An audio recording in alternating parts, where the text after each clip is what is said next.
Your karma determines your incarnations and the experiences you will have.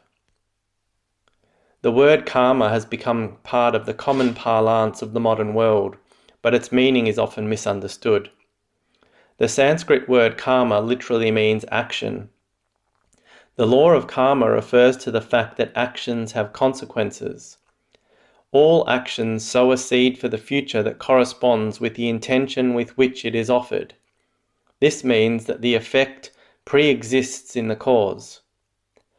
The law of karma suggests that we are continuously creating our life through our actions. Action means not only our deeds, but also our words and our thoughts. Every action plants a seed for the future. The sum total of all the seeds we plant with our thoughts, words, and deeds create the person we become and everything we experience. The law of karma is consistent with what Jesus said in the Bible, namely that we reap what we sow. If we sow a seed today, for example, of rising early and exercising or meditating, that seed makes it a little easier to do it again tomorrow. Each morning, we either help or hinder the growth of that seed. When we rise early, we water the seed of our morning routine habit, inspired by our higher mind, and we nourish our life. When instead we sleep in, despite our intention, we water the seeds of our lower self, which is primarily interested in comfort, ease, and pleasure. Verse 16.7 of the Bhagavad Gita says, "Those trapped in avidya, ignorance, do things they should refrain from, and do not do the things they should do that would help them. They stray from the truth and proper conduct." Allowing the lower self to dictate our actions ultimately holds us back and produces ever-increasing suffering. It is critical then not to allow the lower self to dictate our actions and instead have the discipline to do what we know is truly good and nourishing for us. The planting and watering of seeds is occurring all day, every day, in all areas of our life, with everything we do. Each of our actions is a vote, so to speak, in favor of who we want to become in the future. In order to comprehend the law of karma, one must understand what is right action and what is wrong action, says the Bhagavad Gita. Right action is that which flows from the true self or soul rather than the lower ego self, and is designed to serve yourself and others. It is action that recognizes the interconnectivity of all existence and has respect, honor, and consideration for all beings and life at its foundation. Martin Luther King Jr. said, "In a real sense, all life is interrelated. All men are caught in an inescapable network of mutuality, tied in a single garment of destiny. Whatever affects one directly affects all indirectly. This is the interrelated structure of reality." Right action is action that accords with our dharma, our duty, our purpose. According to yoga, we should fulfill our dharma above all, and we should put all our heart, soul, and effort into it. Wrong action, conversely, is action motivated by the egoic lower self that believes it is separate from everything else. This lower self is only interested in I, me, and mine, and in self-gain without regard to the impact on others. Wrong action is action in violation of our dharma, our duty, our purpose. According to the Yoga Sutras of Patanjali, wrong action is a product of the following 5 factors. 1. Ignorance, defined as lack of knowledge and incorrect knowledge, and this is said to be the source of the other 4 afflictions that disturb the mind that follow. 2. Ego, which leads to egoic pride and putting yourself above others. 3. Attraction, leading to infatuation, lust, and greed. 4. Aversion, and 5. Fear, both of which lead to anger, resentment, and hate. When we act based on our mental afflictions, ignorance, ego, attraction, aversion, and fear, we create karma, the sutras say. A common misapprehension about karma in popular culture is that it is a punishment and reward scheme. It is not. We are not punished for our errors, nor are we rewarded for our right action. We simply receive the consequences of our actions, as the effects are pre-baked into the cause. Ultimately, you could say that karma is a weighing system. Our individual karma and the outcomes in our life are a product of the totality of our action. And remember, our words and thoughts are included. The more we live in right action guided by the soul, the more liberated we become personally, and the more we contribute to everyone around us.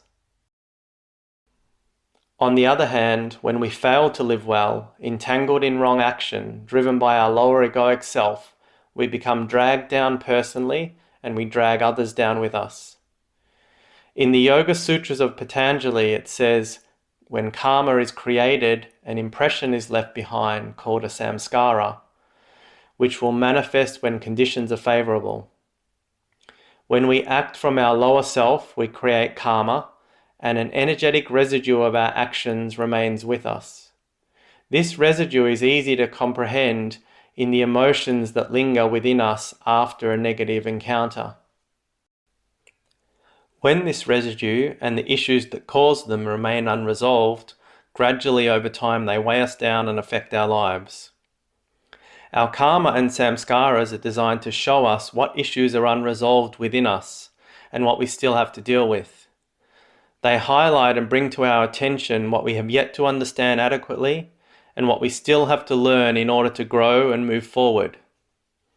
The consequences of our actions provide feedback and teach us lessons on how to live well, what to do, what works, what not to do, and what doesn't work. As a result of our karma, we attract into our lives what we need to face in order to continue to grow and evolve into fully actualized beings. Karma can be seen then as our unfinished business. It's life's way of giving us another shot at completing a particular episode or life lesson that is not complete. Seen in this light, every experience is an opportunity for awakening. It is wise, therefore, to pay attention and attempt to learn and grow from everything that occurs in our life. If you think you can avoid your karma, think again. Buddha said, you can try and hide in the skies or in the bowels of the earth, but the law of karma will find you. One of my teachers, Dr. John D. Martini, put it this way, what you run from, you run into, and what you run from runs your life. This means we cannot avoid the consequences of our actions. We cannot outrun our karma. We carry it with us.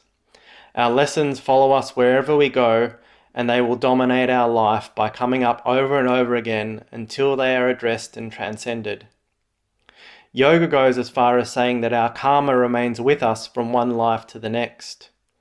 So according to this philosophy, not even death will interrupt having to one day deal with our unfinished business.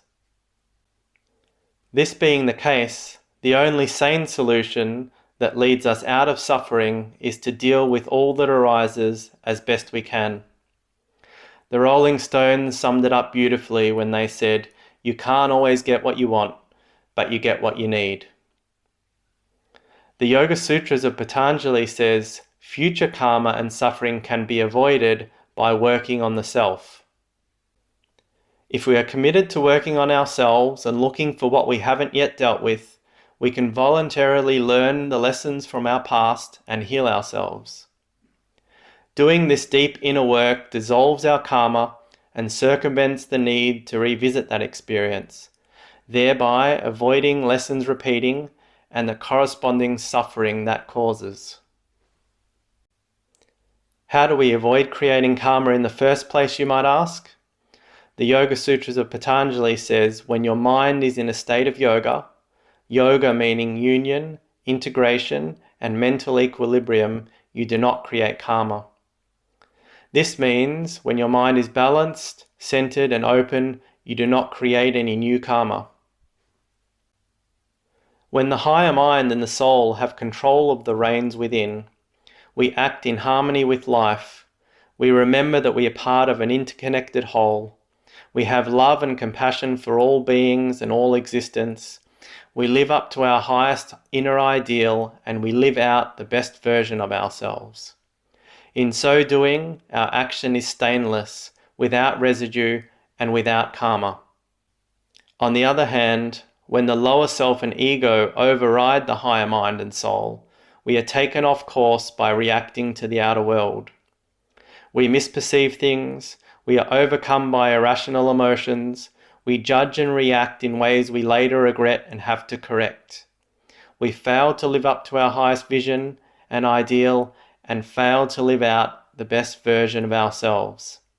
In so doing, our actions are stained, they leave residue and create karma we will have to resolve later.